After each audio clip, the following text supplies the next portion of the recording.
now have data that shows that we're in such a healthy market cycle that even in 2017, we have never seen anything like this. And this market cycle points to the fact that we may be in for a very, very, very prolonged bull market on Bitcoin.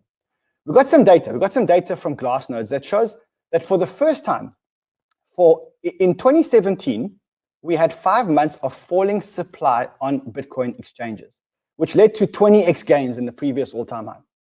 We've now been getting supply off exchanges for the last 14 months. So for 14 months, Bitcoin supply has been moving off exchanges. Remember, the last time it was only for 5 months that Bitcoin was moving off exchanges. Who's buying the Bitcoin and moving them off exchanges? Big whales, companies, institutions. They are the guys that are buying the Bitcoin off exchanges. So we also know now that the exchanges have the lowest supply of Bitcoin that they've had, I think, forever. There's only 2.4 million Bitcoin left on exchanges, and that's like the lowest that it's been, certainly since I started in crypto, which was in 2015. We are about to hit a massive Bitcoin supply crisis because the institutions are buying Bitcoin and they are storing them in cold storage. And I showed that to you guys, that every time that there's one of these dips, instead of being confident, the retail hands are being shaken, we're selling our tokens, and we're giving it to the massive institutions. So what happens? What keeps happening is that these leveraged hands create this noise. So I don't know if you remember, but the reason why we had this last dip was because there was too much leverage in the market. And every time these leverage hands come in, they create this noise. It's these weak hands, it's these retail investors that buy Bitcoin on leverage because they think that Bitcoin is just going to continue to go up and continue to go up and continue to go up. And then there's like one little rattle, and they're all such paper hands that they leave.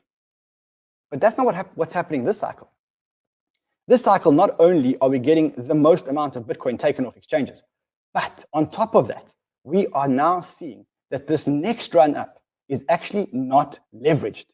So this, if you look at this data by Lex Moskovsky, and he gets it from Glassnode, he says, funding is very low and healthy. This run up in Bitcoin came from the spot trade and looks super sustainable. So we now know that this run up is not a leverage run up, which means people aren't going to get shaken out as easily. Remember, guys, the leverage is just noise. It's people that come in and they buy and they drive the Bitcoin price all the way up, and then it comes down again because they over leveraged. But not anymore, because the Bitcoin's moving off exchanges. And the second clue that we have is that it's not actually leveraged people that are buying it. So you can see that every time that this cycle happens, when the leverage drops, we get another sustainable pump up. And then as soon as the leverage goes up again, we get that shake. And now we're at the green dot, we're at the bottom of the cycle, which shows that we are starting the climb without leverage. And that is absolutely, absolutely, absolutely massive. You know what's happening here? You've got so many people who were here in 2017, and they're so rattled, they've got so much PTSD that they keep thinking that this bull market has to end soon. Because in 2017, the bull market was like, I don't know, a couple of months long. I think it really started in July and it went until December in Bitcoin. And then for 2 months, we had an altcoin season. But now the data is different. You can see that we've had I think we've had 14 months of people taking Bitcoin off exchanges as opposed to the previous 5 months. And that could mean that we're going into a very, very, very healthy and extended Bitcoin run, which is going to last a long, long, long time.